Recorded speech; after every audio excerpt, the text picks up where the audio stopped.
All right. What's up, you guys? What's up? What's up? What's up? Welcome back to my channel, Real Talk Recovery, where we talk about recovery from addiction and I share my life with you. My name is Nicole and I'm an addict. My sobriety date is July 13th of 2015. And tonight, on every Friday at 7 p.m., we do a Mara meeting. I'm starting a little bit early because I'm going to let you guys filter in. And as you guys filter in, what I thought we could do before we start like getting to the topic that I want to discuss tonight is I thought that, you know, we could all share like where we're at in our recovery, how we're feeling about our recovery, if we're struggling, and I'll kind of get it started because I know that it can be like hard to be the first one to start. So, um, yeah, here I go. My name's Nicole and I'm an addict. So, as you guys know, I am on a weight loss journey, a journey to a healthier me. And so, hey, Cindy, I have really been feeling good the last couple of days, you guys, that I've not been binging. So, I haven't binged in, I think, 3 nights.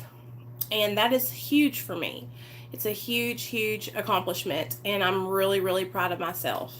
I've been drinking my water with my apple cider vinegar in it, and I've been making healthy choices. Now, I'm not starving myself.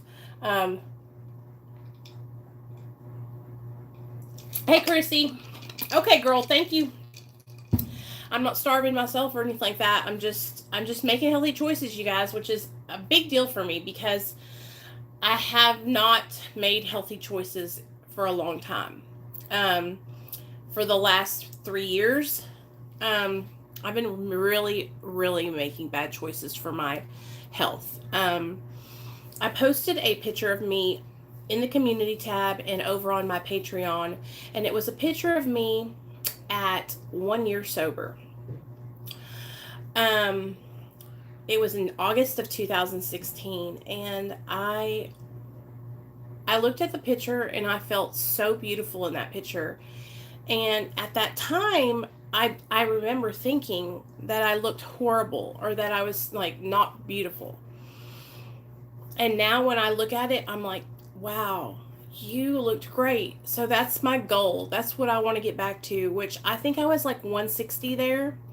And so I just want you guys to know that like there's things that I have that are like making me like these goals that I'm seeing, like the pictures and the way I used to feel. Like I remember that. And so that's what I've really been focusing on this last week, and probably for the next year is really going to be focusing on changing my relationship with food and just eating healthier, you guys. And I know that I've talked about it a lot here on my channel and talked about how I've struggled with my weight, but I've never really like pulled the trigger and followed through. You know, I've talked about eating healthy, I've talked about wanting to lose weight, I've talked about exercising, but I never stuck with it. I think I've maybe stuck with it a week and then I would drop off. Well, I made a channel, you guys, to hold me accountable.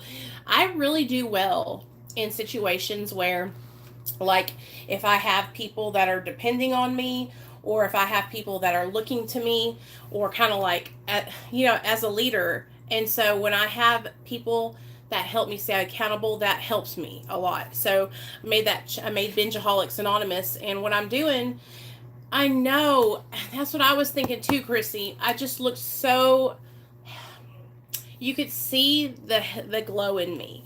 And don't get me wrong, like I think I still look exactly the same. I'm just so round. My little head looks like a bowling ball. So that's what I've been working on, and that's what I'm focusing on is getting healthy. Because there was a point where I was healthy, and I let myself get behind. So that's where I'm at in my recovery. I'm feeling confident about my sobriety. I haven't been tempted or, wanted to use at all, you guys. And that's not, like, there's some days where, like, I'll, like, think about, like, using, but I won't, but it's not affecting me to where, I'm wanting to run out and get high. Now, I do have to tell you guys something. I think it was Wednesday night, I had a dream about heroin. Hey, Misty. And I only did heroin like a couple, maybe 7 or 8 times. And it was when I was dating this guy. And his name was Luke. And the one time I shot heroin up in front of a bunch of my friends, I went comatose, and they took video of me and made fun of me, and I was so embarrassed. Well, the other night I was sleeping and I had a dream about shooting heroin, and it was so real that when I woke up, I felt like I was high. Do you know what I'm saying? Like, and then I remembered, I woke up and I was like, but Nicole, you're on Suboxone. You know what I'm saying? Like, it was so weird. And I haven't, like, that wasn't my, like, heroin wasn't my drug of choice. You know what I'm saying? Like, it was Roxy's and meth. But it was a crazy dream. And it really got me to, like, I don't know, it got me to thinking about, how easy and how many of us struggle, and how a lot of the times I'll hear people and almost feel like they make you feel like, oh, well, if you think about drugs, then what are you doing? You must not be doing something right? But you guys, I want you to know, like, those thoughts are totally normal. If you weren't having those thoughts, like, I would be like, are you an addict? And I'm not saying that, like, you can't be healed from the disease of addiction, but I do believe that those thoughts they waver, and everybody struggles with those thoughts here and there. So it's nothing to be ashamed of.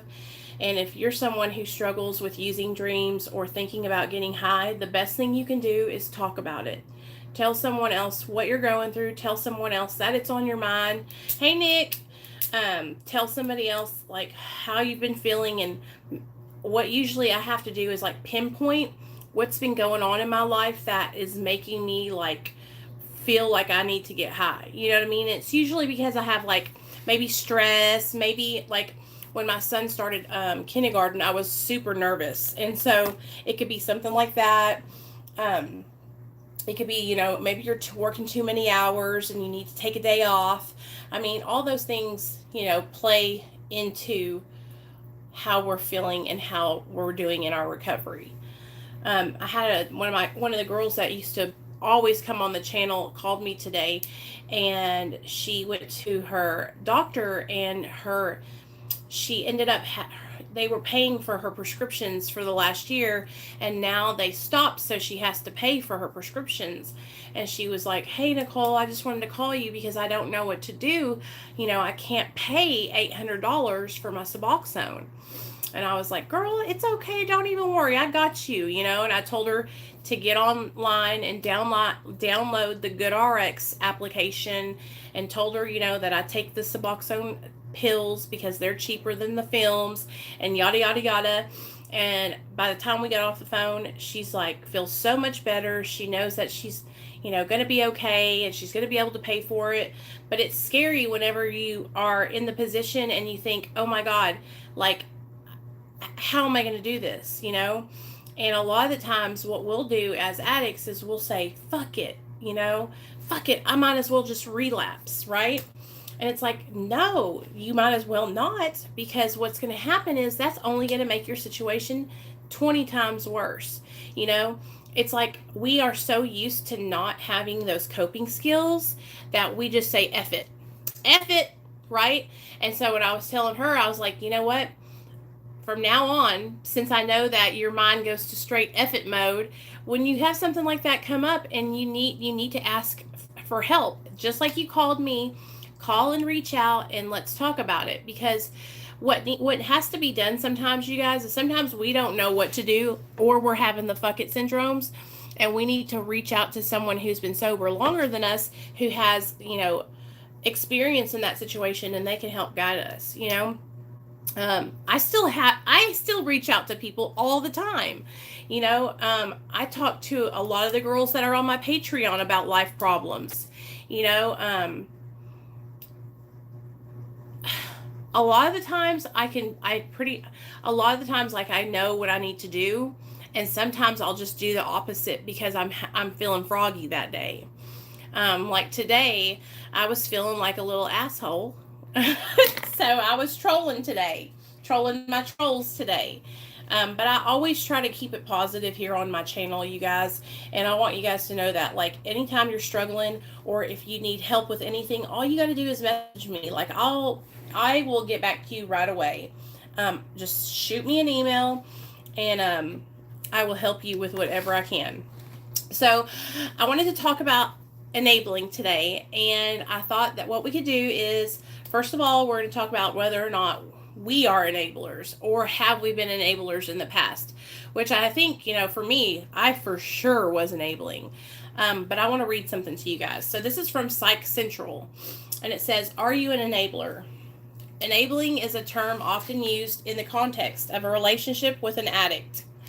It might be a drug addict or an alcoholic, a gambler or a compulsive eater." Hey, Kim. "Enablers, rather than addicts, suffer the effects of the addict's behavior." So the enabler suffers the consequences, basically, suffers what happens because of our behaviors. Enabling is removing the natural consequences to the addict of his or her behavior. So enabling is basically, say somebody, okay, let me give you guys an example. Hey, Shannon, let's say I'm in active addiction, okay? And I got in big trouble. I got busted for shoplifting at the Walmart, all right? And I'm in jail. And I'm calling everybody. Hey, can you bail me out? No. Hey, can you bail me out? No. Can you bail me out? No. Can you bail me out? No. And then I call my boyfriend John, and John says, "Baby, I'll be right there. I'll be right there. I'm going to bail you out, baby." And he comes and he bails me out, right? I know a lot of you guys might say, "Well, what if letting me sit in jail probably would have been the best thing for me because I would have gotten sober in there, right? But now that I've been bailed out, that consequence, which is going to jail and sitting in jail until my court date, has been taken and removed by John, and John is saving the day, okay? And that's what an enabler does. They save the day, okay?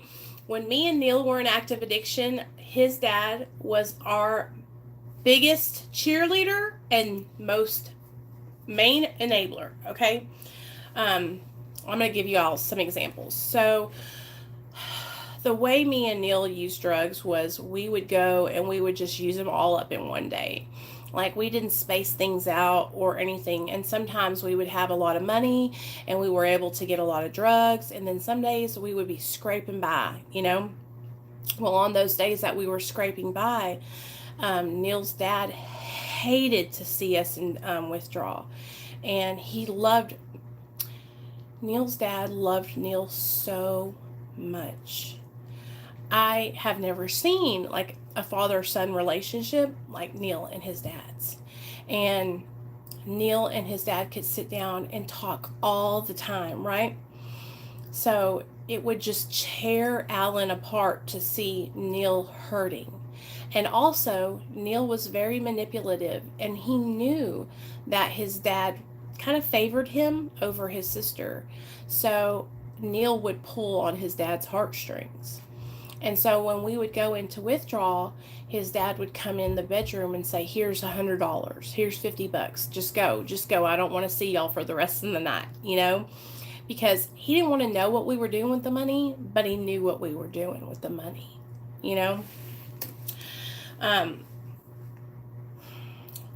Before I met Neil, one of the main enablers in my life, and it wasn't my parents, because you guys, I know you guys probably are thinking, whatever, my mom and dad kicked me out and they wouldn't let me move back in. Like, my parents did not play around.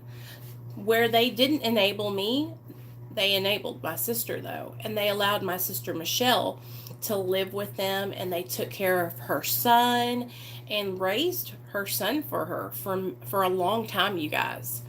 And if she heard me saying that, she would get so angry, because even my sister has problems admitting that my mom and dad raised her little boy for her, and they kicked me out, but they took care of my sister. And when I look back on it, I believe it's because my sister had a son and I didn't have any kids, And so I think that's kind of how they justified it. And they also said, well, she's got bipolar, she can't take care of herself. And my parents just they just enabled my sister, but they would not enable me, y'all. They kicked my ass out with a quickness. So enabling is when we remove the consequence, okay, from the addict. Okay, here we go. It sucks though when you see someone suffering from withdrawal pains and you want to help them feel better. Oh, Avery, I totally get it. And that's why, like, I think when somebody's going through a hard time like that, if they can get away and get into like a detox somewhere where they can be safe and they can't manipulate the person that cares about them and loves them, that's the best thing. Because if I'm in withdrawal, you guys, I am going to manipulate whoever I can to get what I need to get so I feel better. And I might have every intention of getting sober. Like, I might want to get sober with everything inside of me, right? But when that withdrawal pain starts hitting and I start getting real sick, I'm telling you guys, there's so many times where me and Neil would be withdrawing together and we would be like really trying to like hold out, and one of us would give in and then we would both give in together, So I totally get it. Okay, here we go. So enabling is removing the natural consequences to the addict of his or her behavior. Professionals warn against enabling because evidence has shown that an addict experiencing the damaging consequences of his addiction on his life has the most powerful incentive to change. So, it's that rock bottom that it pushes us to want to get better. Because when we hit that bottom, right? Okay, here's a good question. I want you guys to answer, if you don't mind, in the comment section below. Let me know. What was your rock bottom? Okay? What was your guys' rock bottom? I'm going to tell you mine while you guys are typing, and then I'm going to read your guys'. So my rock bottom was July 2nd of 2015 when DHS came knocking on my door. Hey, Cindy, what was your rock bottom? They came knocking on my door and they said, you need to pee in a cup. And then they removed my son from my care. That was like the come to Jesus moment for me, where it was like, do you know what I'm talking about? Where it's like everything flashes in front of your eyes, like your whole existence, everything you've ever done. It was like right there. I had become everything I said I would never become. I had done everything I said I would never do, right? I had always said, oh, I will never get my kids taken from me. What kind of mother gets her child taken from her? I had always said that, I was too good for that and I was better than. Hey, Candy. Being in debt, tired of being broke and in debt, and tired of handing over my money all the time. Good, Annie. That's a good one, too. And that can be a huge incentive. Like, not having money is a huge reason to get sober. If you guys didn't know, I did a podcast with a guy that's new on YouTube. His channel is called Sober Motivation, right? And he actually made a video about how he spent $40,000 in 1 year on alcohol. Hey, Jessica. Okay, when was running out of money? Kim, same thing. Kim said the same thing, running out of money. I was just sick and tired of being sick and tired. I had tried for so long. I waved the white flag of surrender. I had too many to list, having to shoot up at work 5 times a day and being in the bathroom, not being able to find a vein. Oh, how embarrassing. I've totally been there too. And that's like the worst, whenever you are literally digging in your arm and there's nothing there because your veins are so collapsed, you're so dehydrated. I mean, it would literally take, like, you would have to get a microscope I understand, girl. That's the worst. Um, and then I think that was my first bottom when Nathaniel was removed from my care, right? My second bottom and the moment of clarity for me was when I was in treatment, you guys. And you guys know what I was doing in the treatment center, right? I was in there sneaking Xanaxes in the treatment center. Okay? And Neil was sneaking Xanaxes in the treatment center to me, you guys. And I got caught. And they were like, do you not get it? You're going to lose your son. And I was like, what the fuck am I doing? What the fuck is wrong with me? The disease of addiction is so powerful, you guys, that I was in treatment. My son had just been taken away from me. And I'm having my husband, my son's father, smuggle Xanax bars into the treatment center. My rock bottom was June 28th. I overdosed. My daughter had just been saved from a human trafficker 3 days before I overdosed. So when I got out of the hospital, I saw a commercial about Matt and went to Dr. B. Misty, your story is so crazy because I can just imagine, how many people have had situations with human trafficking. And you guys know, like, a lot of men will human traffic young girls, okay? And Misty's daughter is very young, and she was dating a guy, and he, like, took over her life, I'm so glad that your daughter is away from him, Misty, and that you're sober, girl. I went through many bottoms, but still kept going. You broke through the freaking bottom, huh, Cindy? Yes, she did. She's one of Dr. B's clients. And I think a lot of the times what will happen, you guys, like for a lot of the addicts who have been in addiction for many years, is we'll have a bottom and then we think that's the bottom, right? And then the bottom will fall out of that and we'll go boom and then we'll land, right? And then we think that's the bottom and then a hole will open up and bam, we'll fall through that. I thought that my bottom was going to be prison, right? When I went to prison, and that was back in 2009, y'all. I thought, oh yeah, the bottom has a basement. It has a trap door, y'all. It has a trap door. And it was like, no ma'am. Prison? Psh, huh, that was just a bump in the road. Let me just keep on going, right? Lord help me. Okay, let's keep on going here. Often this is when the addict hits bottom, a term commonly referred to in Alcoholics Anonymous. Codependents often feel compelled to solve other people's problems. If they're involved with addicts, particularly drug addicts, they usually end up taking on the irresponsible addict's responsibilities. So there's that word. Codependent. Okay, so you guys remember that story time I told y'all about LD, the guy I dated for like 6 years who ended up beating my ass every single day? When I met him, he was strung out on methamphetamine. Yes, it is enabling candy. And when I met him, I had this like a drive. I would call it an obsession to save him. And back then, you guys, I was just getting strung out. I was doing meth too. But for some reason in my little brain, I thought I could save him. And so anytime he would get into any kind of trouble, all the trouble he got into, I would go and I would pull him out of that, pull them out of that. I had to realize the painful truth that I can't fix anyone. I'd blame myself for everything, thinking their tragedies were my fault. Right.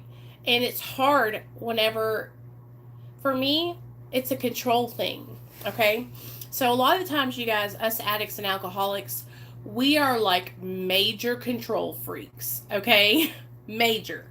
And so me helping and trying to save LD was also a form of control because I was very insecure and I wanted to have my finger on him. I wanted to have him with me all the time. And so if I had him depending on me for all these things, then I could control him more. And I didn't think that I was doing that back then. But that's what it was, because I needed to have control. And that and saving him made me feel good about myself. It's like now I don't help people because I want to feel good about myself, right? I help people because if I don't, I'll die. That's what helps me stay sober. If I don't help others, I'll die. It's a necessity to my sobriety. But back then, I was helping people because I wanted the recognition. I wanted to feel good about myself, right? Okay, here we go. If they're involved, okay, blah, blah, blah, blah. Their behaviors start as a well-intentioned desire to help, but in later stages of addiction, they act out of desperation. The family dynamics become skewed so that the sober partner increasingly overfunctions and the addict increasingly underfunctions. So, my family never gave me money, but the way they enabled me was when shit hit the fan, they would bail me out. New cars, letting me stay with them when I got evicted all the time. Yeah, totally. That's good. But see, that's the thing. Krissy, would you have been able to recognize that was enabling a couple months ago, a year ago? It's like now that you're in recovery and you're working toward a better life, it's like you can see where you were not taking responsibility and other people were coming in and saving the day. And it's like, I used to think I would be ashamed, but it's like, no, it feels good to admit where I was wrong and take responsibility, because now today I know I can be a better person, and I'm learning from those experiences. Was nodding out while driving. Thank God I never wrecked. Oh, girl, you are so lucky. I was always trying to help people, even though I couldn't help my own self. Oh, Cindy, I know how that is. Girl, I got some stuff I need to tell you later. Okay, Shannon. I used to be terrified if I didn't give him money for drugs. He'd try illegal means and end up in jail. Avery, I totally get that too. My grandparents were my greatest enablers. Me too, Cindy. It's so okay. So I've done all those things, you guys. In fact, I've drove so many times under the influence and wrecked so many vehicles. And my vehicle, I had a 2001 Ford Focus, and I bought it in 2000, so it was brand new, and it was navy blue, and I paid it off, and I had it for 12 years. That's how long I had it. And in 2012, right before I met Neil, I was driving, and I picked up my friend Gerald, and we were shooting Roxy's in my car. Well, we pulled out of the car wash, right, and I got pulled over, and guess what? My car got impounded, and I never saw that car again. I sold it to a lady for $3,000. She got it out of the impound, and I never saw it again. But I got $3,000 out of it. Oh, I can't believe I did that. Okay, so this builds resentments on both sides, along with the addict's expectation that the overfunctioning partner will continue to make things right when the addict doesn't meet his or her responsibilities. So did you hear that? So there's resentment on both sides. There's resentment on the person who is enabling the addict, and then there's resentment by the addict, because the addict becomes comfortable with what the enabler is providing for them. And then whenever the enabler says, you know what, honey, you're cut off. You got to go. I'm not going to support you anymore. Get out. Then the addict is pissed, right? Like, how could you do this to me? I thought you loved me. You must not care whether I live or die. I could say so. I just might as well just go and overdose and die then, and then the enabler is like mad because they've been taking care of us the whole time, and they're like, I can't do this anymore. What do you think? I owe you everything, right? And so both people are so angry with each other and have so much resentment built up. There's no way that anything healthy can come of that relationship. The only way that relationship can become healthy again is if the addict gets sober and then the enabler gets help also. And so I hear a lot of families who have addicts in their family, they'll think, oh, well, they just need to go off and get help. They're the problem. A lot of the times, you guys, the family members need just as much help as the drug addict does. Now, I'm not saying like the family members are out there, shooting dope and stealing. Hey, Reaper Man. Um, but a lot of the times, the family members have gotten so accustomed to being an enabler and saving the day. And hey, Talisa, Krissy, I was just about to say that, but I didn't want to make you upset. I thought the same thing when we just thinking about this enabling. I thought about him.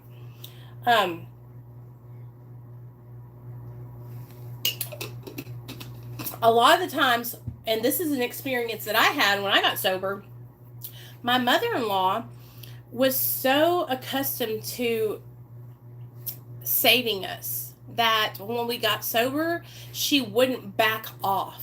She wouldn't let me and Neil heal on our own, right? And get our stuff together.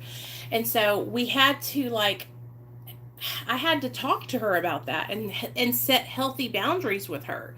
Because if I didn't, she was going to continue doing what she was doing now that I was sober, and what was happening is she was no longer she was no longer able to be controlling in our life, and it was almost like she felt like she didn't have any part anymore, and she didn't know what to do, and she needed to heal because she had gotten so used to us needing her. And now that we're sober, we still need her, we still love her, but we don't need her in that way to enable us, right?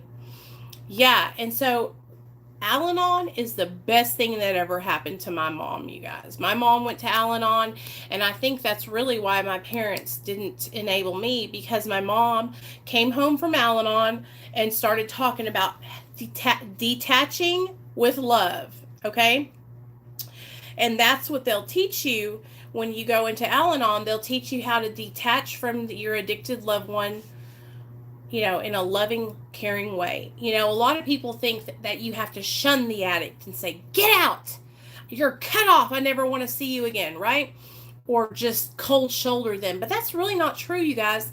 There's ways to encourage the person that's in active addiction to get help, and there's ways that you can also still be there in their life and love them, right? It's only when their life starts causing harm to you that I would say, hey, I need to distance myself from you. But as long as you're sober, you can come over. I'll feed you a hot meal. If you need to do some laundry, you can come over and do that, right? But you have to be clean when you come to do that. I don't want to see you like this anymore, right? And that was one of the stipulations that my parents gave me. If you want to come over, you have to be sober. And I just didn't come. I stayed gone because I couldn't stay sober. And when I would get sober, I would be not trying to go over there, because I would be miserable, because I would most likely be in withdrawal. The worst thing you can do for someone in active addiction is treat them like dog shit. Is treat them like they're a lower person than you, or try to push them out of the family, or tell them they're cut off. That's the worst thing you can do, okay? When someone is in active addiction, you guys, they're struggling, they're sick, right? They need support and encouragement to do better. They don't need your money. They don't need you to, wipe their butt for them. But, it's not bad to tell someone that you love them and you care about them, and that as long as they're doing the right thing, that they can be a part of your life, I think a lot of families get so angry with their addicted loved ones. Narnon taught my husband no. I broke into an allergic reaction to no. Spiteful, mischievous, and vindictive. Yeah, totally, Talisa. I can see. I think that's kind of how my mom was when she was I'm detaching with love, And at that time, I had been so detached from my family because of my addiction.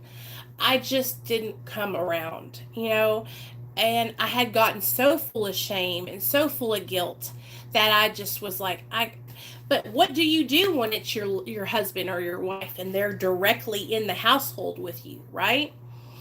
And so my husband, you guys all know, struggled with his sobriety when we first got sober, and I stayed sober through these whole 4 years, but he's had a couple of bumps.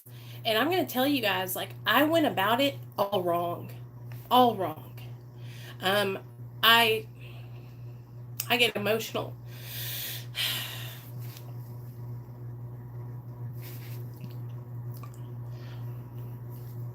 I teach people about being loving and tolerant and helping each other and accepting each other where we're at and encouraging each other. But when my husband relapsed, I called him a junkie.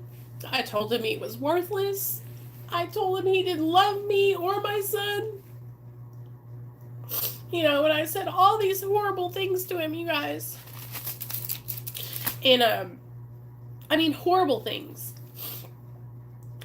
I was physically violent with him, and this is a year ago. But still, like, I was so angry.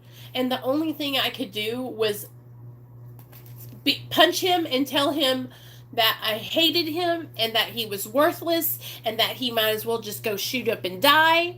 And all these things that I'm saying, like, I absolutely did not mean them. Because that's the thing I'm the most afraid of, is my husband relapsing and dying,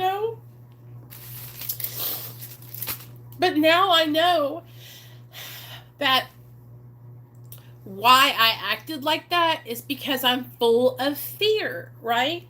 And I think a lot of people react like that, I think a lot of people who have active loved ones, husbands, wives, sisters, brothers, boyfriends, girlfriends, we react in fear and anger, right? Or, like, a lot of the times I would, like, guilt trip him. Well, you must not love your son then. If you really loved me and Nathaniel, you wouldn't do what you're doing.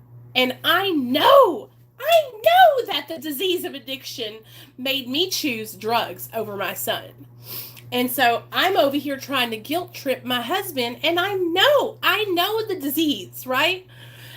But that's the thing, you guys, when you're right in the middle of it, I can sit here and I can tell you guys how to not enable somebody. I can tell you guys how to respond to your husband or your wife if they're in active addiction. But when that time comes and you're faced and your husband or your wife or your sister or your brother or your son or daughter walks in the house and they're fucking high out of their mind and those emotions start pumping, I'm telling you, it's like so hard because that's what it is. You're emotionally involved. You're attached. It's emotions, And the best thing that I did, and I had a little bit of practice because it happened a couple of times, was walk away. Neil, you have to leave the house. You're not allowed to be here. And if you don't leave, I'm going to have to call the police. I'm calling your mother. Go over there. And then I walked away. Me and Nathaniel left the house, or we went in the other room,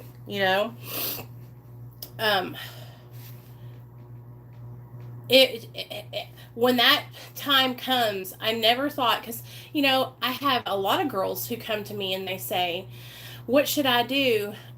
My boyfriend is using, I think he's high in the next room and he's shooting up over here and la la la la. And I'm like, you need to get away from that situation. You don't need to be in that situation. Get away from that situation, right? If you have someone that you care about and you're sober too and you're in recovery too and they're around you getting high, one of you needs to be removed from that situation, because coming in, hey Sonia, how you doing, girl? It's too much of a temptation. And I'm going to be completely transparent with you guys. When Neil relapsed, I think it was 2 years ago, the one relapse he had that was really bad, there was a point where I started crying and begging him to take me to get high. Just take me with you. Just take me with you. I want to get high too. I want to get high too. And I'm so, so, so grateful that he didn't take me with him.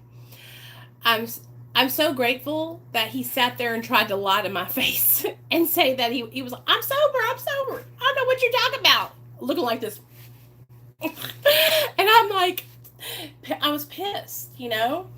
And the only thing I thought if I get high with him, then I just wanted to.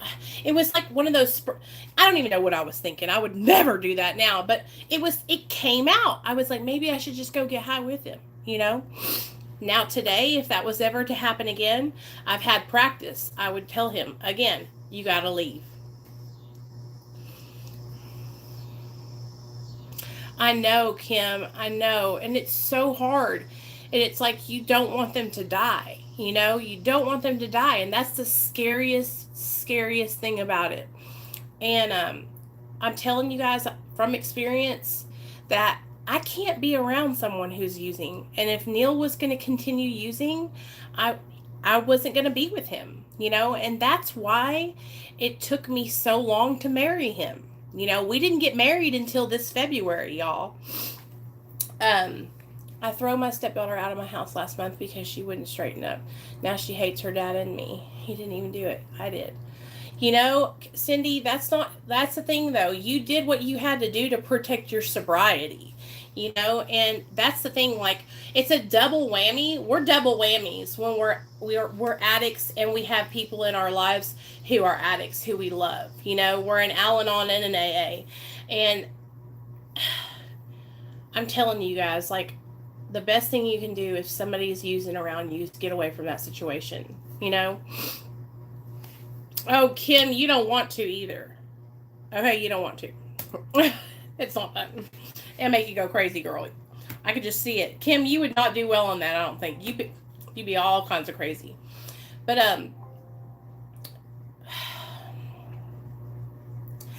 I'm telling you guys what.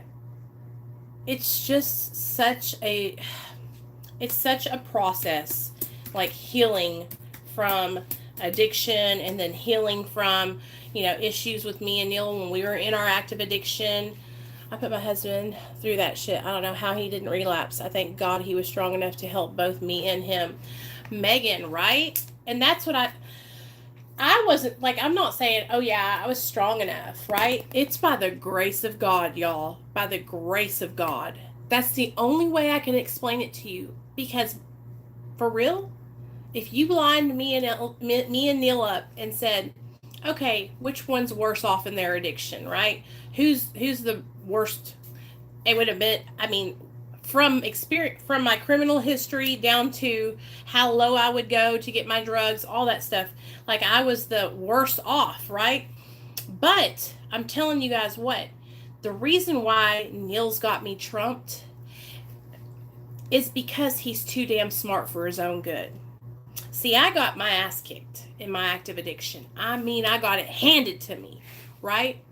Neil has always been real smart. He's always had money, a ride, a job, and a family who was there for him and enabled him. Hardcore enabled him. I didn't have that. So I was out here on these streets, you know? And when you're out here homeless and having to do things that I don't even want to talk about to get drugs, it's different than whenever you're like kind of having drugs delivered to you on a silver platter, right? Like high end drugs. You know, that's how Neil was when I met him. It was like he was like a high end drug user. I was like a dope fiend, y'all. And so it's a miracle that I didn't get high. Okay? It's a miracle. And that's all it is. But I'm telling you guys what, I'm so grateful that I didn't. And I learned from the experience. I learned from the experience. And now I know without a shadow of a doubt, if he ever came home and he was using, that I would remove myself and my son, or he would be removed. One or the other. Okay. So let's see what else we got. The Al-Anon program suggests that you don't do for the alcoholic what he or she is capable of doing. Yet codependents feel guilty not helping someone, even when the person caused the situation and is capable of finding a solution. It's even harder for codependents to say no to requests for help. The pressure to enable can be intense, particularly coming from a suffering or angry addicts. who generally use manipulation to get their needs met. And here are some examples of enabling. Giving money to an addict, gambler, or debtor. Repairing common property the addict broke. Lying to the addict's employer to cover up absenteeism. Fulfilling the addict's commitments to others. Screening phone calls and making excuses for the addict. Or bailing him or her out of jail. So those are all examples of enabling. Okay. How to stop enabling behavior. Let's see. Candy says, I'm going to have a few rough days because 4 of my Suboxone are stolen. I can only take half my dose for the next 5 days. Well, Candy, honestly, I'm telling you what, like, and this is just me, you guys. I used to think, oh my gosh, I'm going to run out, or, I don't have enough. This is when I used to overtake my medicine. I don't do that anymore. I'm telling you guys what, I was so damn proud of myself this last visit. I was over when I went in, and I showed my doctor, I was like, I have this many left. And that's a huge thing for me because I used to struggle with it, Now I'm on that taper, and I'm just, I'm hitting it. Okay, I'm hitting my dose, and I'm taking it, y'all. I'm doing real good. But I'm going to tell you this. I used to think that if I didn't have the whole 12 milligrams, that I was going to feel it. But I'm telling you guys, like, seriously, I can take 6 milligrams and I feel fine. If this is back when I was taking 12. It's a lot of it is psychological in our minds. Really, it is. So Candy, try not to focus on the amount that you're taking. Okay? If you're only able to take half of the dose or whatever it is, and you're used to taking it twice a day, then half it and take 1 piece and then 1 piece. Don't think about, I'm only taking 8 milligrams. Just go along with your business like you're taking your regular dose. Don't focus so much on how much it is. I promise you it's going to be okay. I promise. But it really is, I'm telling you, I promise you, girl, it really is psychological because, the Suboxone is in our system, you guys, and it's, 32-hour half-life? So, I think you would have to skip like a day and a half, right? Yes, that's what I'm saying. And you've been taking it so regularly for so long, I promise, Candy, I promise you're going to be okay. You just got to keep yourself busy, do some stuff, be active be doing the meditations, come on your channel, make a video, talk about it on your channel, make a video about it, make a video about, your Suboxone being short and what happened and what you're going to do. And, because a lot of people have been go through that same thing, right? Yeah, Cindy takes a not a high. I don't like to say anybody's dose is high because so many people's medication is different, and I don't want anybody to think that I'm like saying, hey, you take too much, right? But I promise you, girl, I promise it's going to be okay. See, Candy, you're already setting yourself up to have a hard time because you're saying these next 4 days are going to be hard. Well, yeah, they are, because you're already saying they're going to be. You got to get out of that negative headspace. You are setting the tone by saying it's going to be hard. And listen, you guys, I know you're like, oh God, that positive. Listen to me. I used to say the same thing. That's bullshit. Whatever. Da, da, da, da. I promise you. You got to think like this, Candy. You got to be like this. I'm going to be fine. I'm going to take this. I'm going to handle this. It's the way we set ourselves up in our mind. There is a doctor here on YouTube, you guys. His name is Dr. Chris Park. And he talks a lot about like self-doubt, positive reinforcement, positive thinking. He's a Suboxone doctor, and he's amazing. Hearts, if you can find the link his channel for everybody. I'm telling you guys, like, I know from experience that if you can just focus on positive thinking, um, trying to look at the glass as half full instead of half empty, right? It will change your life. It has changed my life. I used to be such a worrywart. I used to set myself up for an ulcer every single day. I used to wake up and I would think about how my day was going to be terrible. Ah, shit. I'm going to have to go into work today. I'm going to have to work 50 hours this week. I'm not going to be able to handle it. And because I thought that my day was going to suck, my hours were going to be too many, my back was going to hurt, my employees weren't going to do anything, because this is when I managed a restaurant.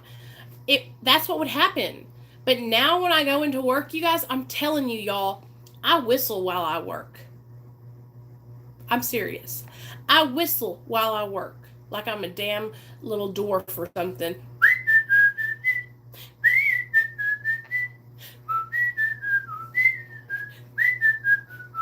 All the time when I'm at work. And it's because I'm grateful to be at work. I'm telling you guys. And that changed my life. It changed my life, you guys.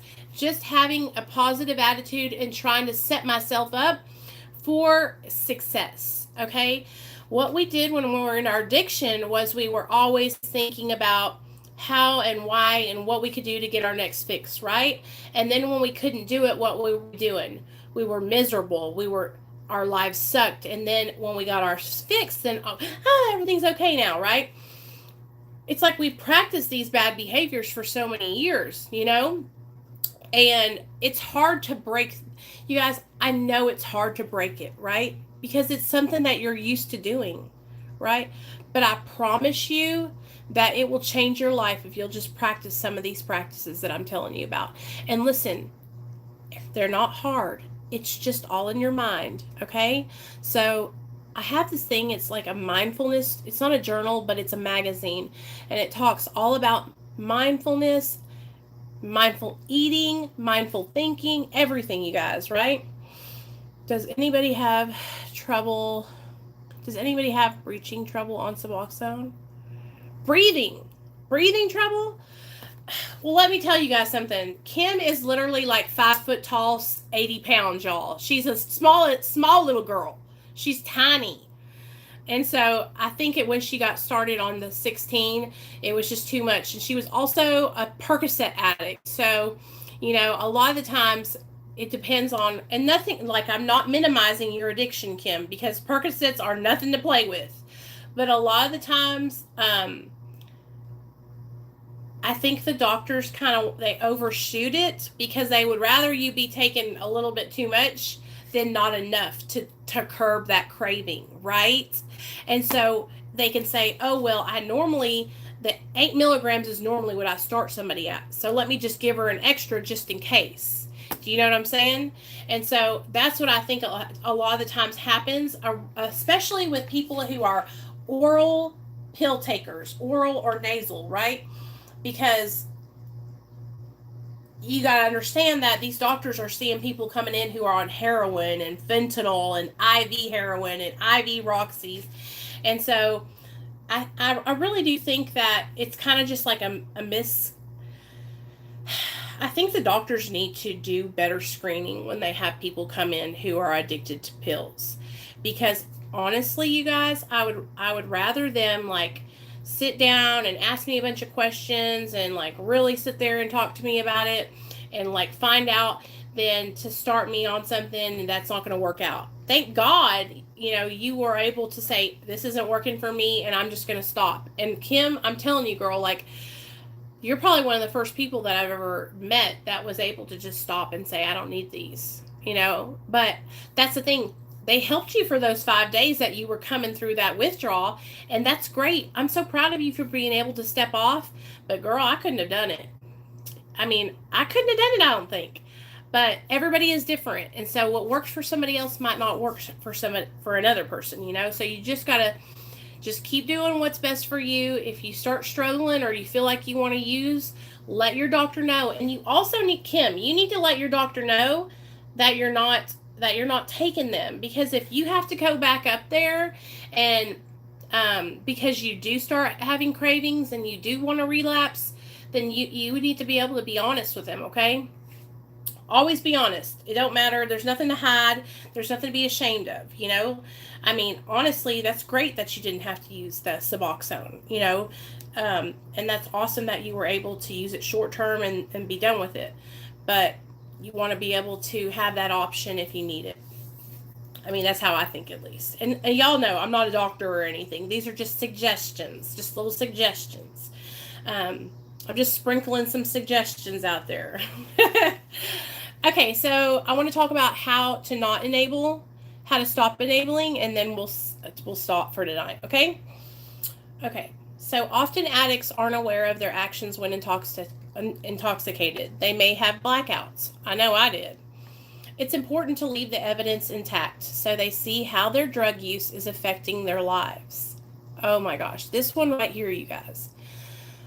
When I was in my active addiction, I would go into these like hallucinations, and I would go into these like trances where I would come downstairs and I would make coffee at like 2 o'clock in the morning, and I would spill coffee grounds all over the kitchen floor here at this house.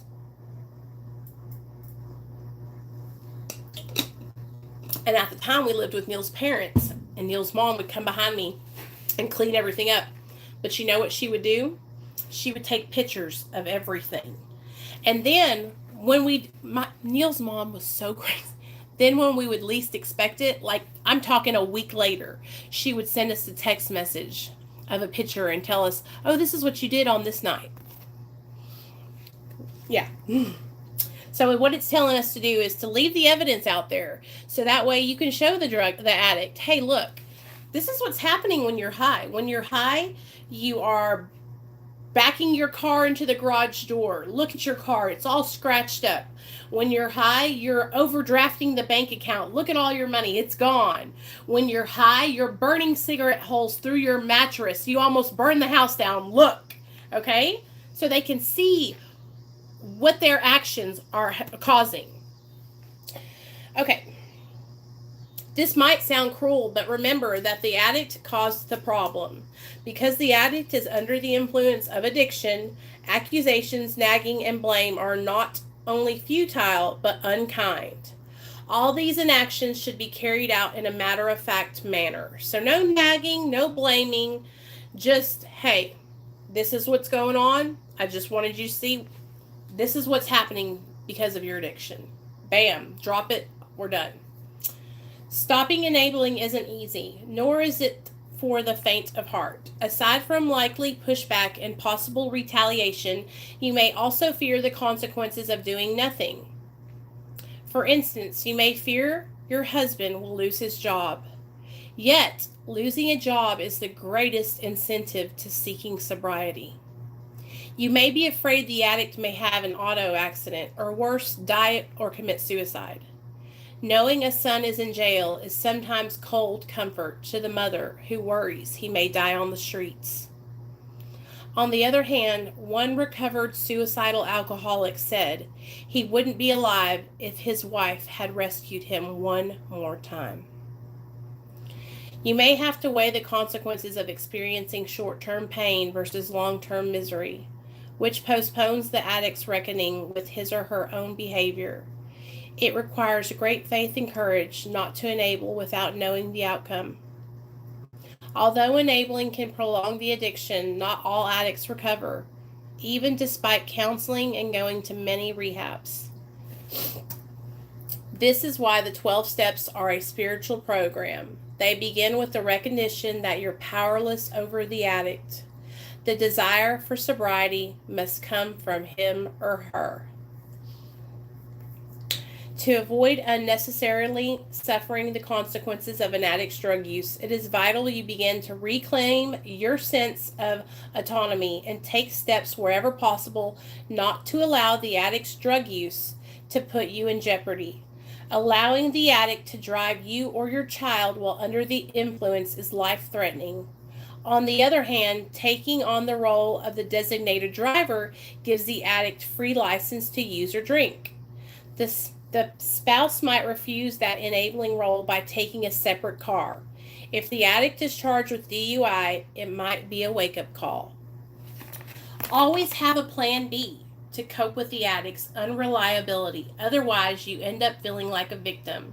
Sometimes plan B might be going to a 12-step meeting or just staying home and finishing a novel. The important thing is that it's a conscious choice so that you don't feel manipulated or victimized. Okay, so I wanted to kind of touch on something up here. It says, for instance, you may fear your husband will lose his job, yet losing a job is the greatest incentive to seeking recovery. So that was one of the things that my mother-in-law was the most afraid about for my husband. What if he loses his job? What if he loses his job? One day when he came home from one of his vendors, and we were all over at her house. And that's when I looked at her and I said, I don't give a fuck about that job. I don't want to lose my husband. That's what's going to happen. Fuck that job. That job can suck a dick. My husband's going to die, right? And that's what I had to start realizing. That we're saving him, and I'm saving his ass and pulling him up because his job and the job, the stress and the overwhelming, that was kind of like one of the triggers that was causing the whole situation. Okay? Lose the job. Fuck the job. And having this near loss of job, because that's what happened. He was at his job one day, he was fucked up, and they all knew about it, and he almost got fired. And that was what had to happen for him to see that he had to make a change.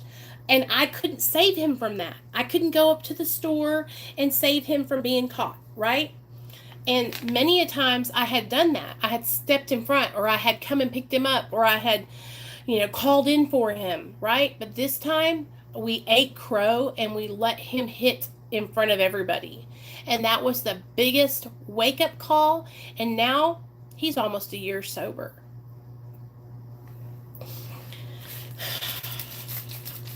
He's almost a year sober, you guys. I don't worry. I don't worry anymore. When I call him, he calls me right back. When he says he's going to be home, he comes home. I see him doing his prayers and his meditation in the morning. It's a miracle. It's a miracle. But what was happening so many times is I was stepping in front of it. His mom was stepping in front of it. His dad was stepping in front of it and saving him from that potential consequence of losing his job. And although he didn't lose his job, he really came close, and he had to go answer to the higher ups. He had to drive to another state to go talk to the higher ups to keep his job.